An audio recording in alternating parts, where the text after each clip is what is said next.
Hey everyone, my name's Rachel Handley and I'm Head of Content at Glass Digital. I've been in content marketing for over 8 years and I've worked on SEO campaigns for a wide range of clients, primarily on written content. So now more than ever, online businesses are seeing the value in publishing evergreen informational content, so helpful resources that attract potential customers in the early stages of the buying journey.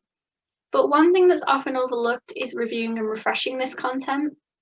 Many publishers go live, perhaps do some initial amplification through social media outreach, and then essentially leave that content to its devices. But if you want evergreen content to deliver long-term value and results, it probably will benefit from some regular pruning. So today I'm going to share my advice for doing just that. Much of the advice is also applicable to other types of content and is useful to bear in mind during content creation, so hopefully everyone can pick up something useful. Okay, so most publishers will research their idea. Obviously, you don't want to create content without a specific goal in mind and then create that content. But the stage that's often overlooked is reviewing and potentially refreshing this content on a regular basis to help ensure that it delivers long-term results. And before I talk about the how of doing that, I wanted to talk about the why. So the main benefits of regular refreshing your content. So first of all, it's much quicker and easier than creating new content. Spending a few hours refreshing something that you already have can be a much better investment than creating something from scratch. Next, your content will deliver a better user experience, which ultimately should translate into more conversions. So by ensuring your content is always the best it can be, you're helping to build your brand reputation and ultimately generate sales or whatever your goal might be. Of course, you can also improve organic search rankings, and that's not only for the content itself, but that can have a knock-on effect on your wider site. That's because you're helping to improve overall site quality, relevancy, and authority, and you can also build internal links that have the potential to pass SEO value. There's also the potential to identify and capitalise on new opportunities, whether that's in terms of attracting new visitors to your site or securing conversions.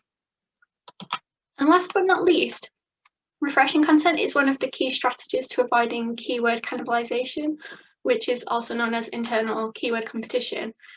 I'll explain more on that a little bit later on. So I thought I'd share a few examples of the results we've seen at Glass Digital from refreshing content, whether that was originally written by us or it was already on the client site when they came to us. The orange lines indicate when the content was refreshed, and the blue section shows organic traffic levels. So you can see that refreshing the content can quickly generate results, and those results can often improve over a long period of time as well. Okay, so if it's not formed a part of your strategy before, the first thing I would recommend is conducting a content audit to identify any duplicate content. So this comes back to the keyword cannibalisation issue I referred to earlier. If you have multiple pages that are fulfilling a similar purpose, this creates internal competition for those keywords and makes it harder to earn rankings. It can also cause some confusion for your users as well. So if you find that you have multiple pages covering very similar topics, I would usually recommend merging these together to create one high quality resource. You can then put 301 redirects in place to help ensure any rankings and so on are transferred, if that's appropriate to do so. So in this example here, we have 3 posts covering the basics of lifetime ISAs. So what we've done is merge these into one ultimate guide with redirects from the old URLs accordingly. So it's now much clearer to Google and to users which page is the best destination for questions about lifetime ISAs. Another thing that's quite common is having near duplicated chunks of content across pages, or even totally duplicate chunks of content. So for example, maybe every time you've mentioned lifetime ISAs in a post, you've included a subsection entitled "What is a lifetime ISA?" and written a few paragraphs there for the reader's reference. So while it's understandable why you would want to do that, it can end up creating a lot of similar content across your site, and it makes it difficult for Google to know which page to rank for that type of query. So as a result, it's unlikely to rank any of them very well. So in this example here, we've got a guide about different types of ISAs and one about saving for retirement, both with subsections about lifetime ISAs. So what I would look to do in this case is reduce those sections as much as possible while giving the reader of those guides the key information they need, and then directing them to the lifetime ISA guide for more detailed information. In an ideal world, I would also try to optimize that anchor text, put into the lifetime ISA guide to further clarify to Google that that is the best destination for this particular type of content. Once you've resolved duplicate content issues, it's just a case of keeping on top of things by checking what you've already produced before you publish anything new in the future. So that can be as simple as performing a site search for relevant keywords. So if you were looking to cover lifetime ISAs, just search for that before you put the idea together. But it can also be useful to create a keyword mapping. So this is just a spreadsheet that lists all the URLs and then the target keywords for each. So just then you don't lose track of what you've targeted where, and it makes it easier to work out whether you should be refreshing content or creating something new. If you've never refreshed your content before, it's probably a good idea to do an initial audit as soon as possible and work through your guides in priority order. But thereafter, and with future pieces of content, you're probably wondering how often you should be looking to review them. I would suggest that you always have the next review date for any piece of content set in your calendar. That just reduces the risk of it being forgotten about and you missing out on opportunities until you next remember to take a look at it. So when you're trying to decide on these review dates, one of the main things to consider is whether there are any key events coming up. So going back to the lifetime ISA example, you might want to look at reviewing that guide soon after the spring statement in case there's any relevant announcements that should be mentioned in your content. On a similar note, is the content seasonal? So maybe it has a Christmas angle, or maybe that's something you could look to add in at the time to add more value to your content. I'd recommend tweaking any seasonal content around 2 to 3 months in advance of the expected peak, just so that you've got enough time to establish some rankings. And if it's just part of the content that you're tweaking temporarily for seasonality, you want to go back and delete that as soon as it becomes relevant. So that's just another thing a reminder you'll want to put in your calendar. If none of the above apply, I'd look to review in around 6 months if it's a brand new piece of content. You need to give it enough time that the data is meaningful, but equally you don't want to leave it so long that you've been missing out on lots of opportunities. Or maybe there's issues that you could have nipped in the bud earlier. Thereafter, I'd look to review every 12 months or so, but you'll obviously have to think about what works with your schedule. So these are the main things that you can kind of plan ahead for and put in your calendar, but there's also instances where you might want to refresh your content reactively. So, for example, if there's some kind of news story or trend that could impact your content, you'll want to update that as soon as possible. So coronavirus is a really good example of this. The publishers who react quickly to the latest developments and update any associated content will gain a real edge over their competitors. And Google could give you preference for having that fresh content if it knows that it's an ever-changing situation. So it's really important to keep an eye out for anything that could have a bearing on your content. Equally, if you notice any drops in content performance that are showing no signs of naturally improving, because of course small fluctuations are to be expected, then you'll want to investigate those and try to rectify them.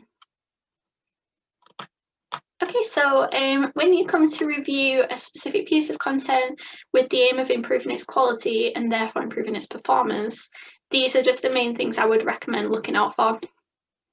Firstly, is the content well written, well presented and easy to navigate? Does it meet the target user's needs? So hopefully you'll have ticked those boxes when initially creating the content, but that's not to say that you can't spot areas for improvement this time around when you take a look at it. One of the main things I'd recommend, if you haven't already, is looking at Google's Search Quality Evaluator guidelines. They give you a really good understanding of the characteristics Google's looking for in quality content, and therefore the types of measures that you could use to improve your rankings and user experience. Now, this point might seem obvious, but is the content up to date? Have you provided the latest information? Do you have any statistics that have been updated since? Do all your links still work properly? Maybe there's been some industry developments since the last time you published the article that you could mention in your content now.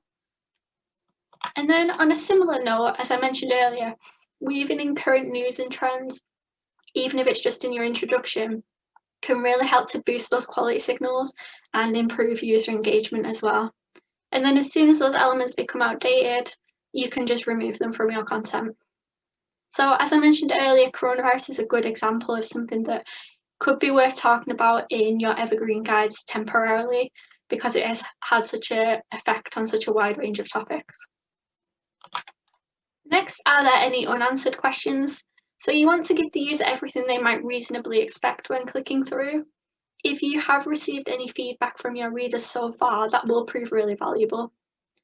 I'd also recommend using tools like Answer the Public, Also Asked, and Board Reader to find what questions are being asked online. With Google saying that approximately 15% of daily searches are totally new, there's a good chance that there is a relevant angle you haven't covered. Of course, you just have to use your judgment, because you don't want to try to do too much with one piece of content. Something else to consider is whether there are any additional content formats to incorporate. So these could be images, videos, charts, graphs, interactive tools, anything that could help your reader digest the information. And it's not necessarily the case that you should just provide one format for each piece of information. You might want to display that in different ways to help different types of users.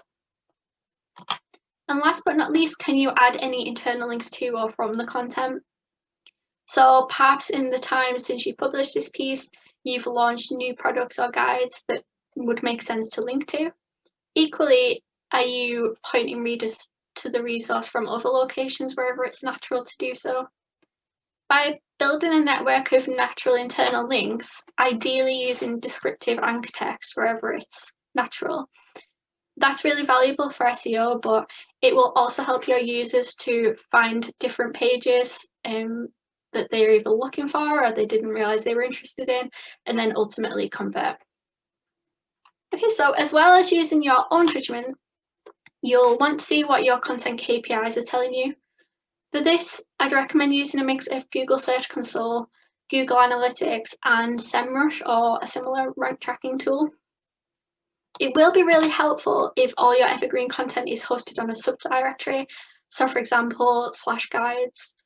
This will make it much easier to track overall performance, but you will also want to dig into the metrics for individual URLs. So one thing you'll want to look out for is, of course, low rankings for target keywords, or perhaps you don't have rankings at all for those. So to address this kind of issue, you'll want to look at improving content quality, as discussed on the previous slide. One of the best things you can do is look at what is ranking well, and then see how you can make your resource even better. If Google is struggling to find the page or understand its relevancy, building some internal links would help. Better yet, consider whether you can naturally incorporate those underperforming keywords into the anchor text. External links can also make a huge difference. So look into some link building strategies to see whether you can get some high quality third-party sites recommending your content. It might also be that technical issues are affecting your rankings, so it's worth performing some checks. A couple of the most important things are that obviously that Google can properly crawl and index all of the content, and also that the page loads quickly. Another issue you might have is a low organic click-through rate, so where you're getting those impressions but they're not translating into visits. In this case, one of the main things I'd recommend is look at improving your title tag and meta description. So look at the competition on the search results page and consider how you can use the character count available to you to stand out from them and make users click on your result, whatever position that might be. Do bear in mind though that Google often auto-generates title tags and meta descriptions for the query, so you don't always have control over that.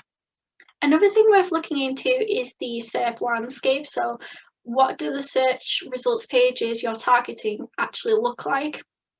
Even if you're ranking organically in the #1 position, according to a rank tracking tool or similar, it can be difficult to secure clicks when you're up against featured snippets, image carousels, and other eye-catching elements that are taking up large sections of the search results page. So it's well worth having a look at the search results page yourself or using a tool like SEMrush to see what opportunities are out there. And then you can tweak your content strategy accordingly. So if there's a video carousel, you might want to look to incorporate a video into your content. And then if you look at these kind of strategies, you may be able to secure a richer result, one that's more eye-catching, or you might be able to secure exposure in some of those more clickable areas. Another KPI to look out for is a high exit rate or low time on page. If people are coming to your content and leaving quickly, it could be a sign that you need to improve the quality of your content. One of the main things to consider though is expectation management. So are users getting what they expect when they click through to your page?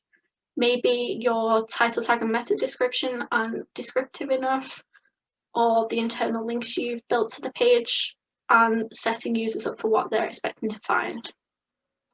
Also, and this is especially with long form content, are readers able to get to the parts that interest them quickly? I'd recommend using a contents list with page jumps. That will help with both of these points because it gives people an instant understanding of what the guide covers and allows them to get straight to any part that interests them most.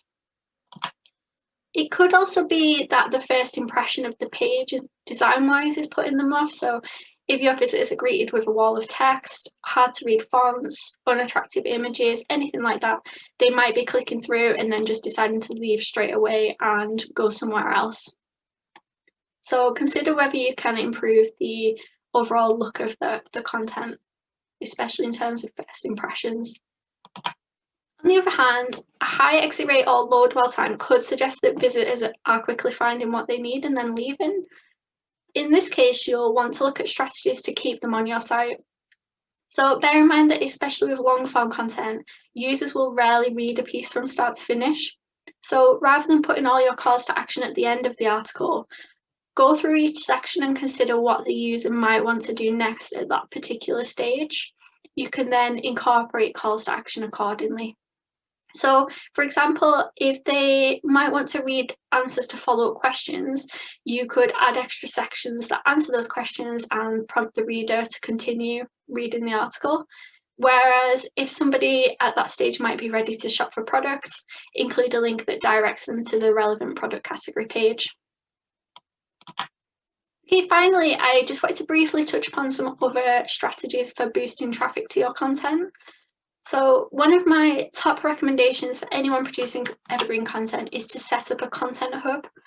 I see a lot of brands publishing evergreen content to their blog, and this means that the content gets buried over time, making it near impossible for on-site users to naturally discover this content, especially a little while after publishing.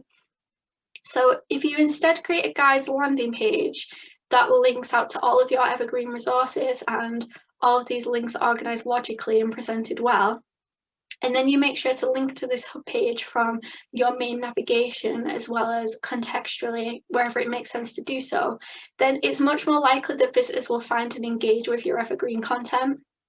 So that can really improve the on-site customer experience and ultimately translate into more conversions. Something else that I'd recommend doing is re-amplifying content through social media. A lot of brands will share content when it launches and then never again, but that is a missed opportunity when it comes to evergreen pieces that new people might be interested in looking at later down the line. Same goes for outreach. You might have looked into link building at launch, but that's something that could well be worth revisiting again in the future. Something that's often overlooked is advertising content. So most brands will only put budget into promoting commercially focused pages, which is understandable because it's much easier to track return on investment. But paying to get in front of upper funnel customers can be really worthwhile, especially in the beginning when you're building organic rankings for a newly published piece of evergreen content. I definitely suggest looking into paid search, as the competition and costs are generally low when it comes to the kinds of informational keywords you'll be targeting. and the people that you do attract can ultimately become customers. Whichever of these methods you use, re-promoting your content is particularly worthwhile if you've refreshed that content and there's new angles to explore. It's also a good idea if there are any current trends or news stories to hook onto. So when the world was talking about the Queen's Gambit on Netflix, for example, that would have been prime time for a board game retailer to re-promote their guide to playing chess. Okay, so that's all my top level advice for refreshing evergreen content. I really hope you found it useful. If you have any questions or would simply like to connect, you can find me on Twitter or LinkedIn. Thanks for listening, everyone. Bye.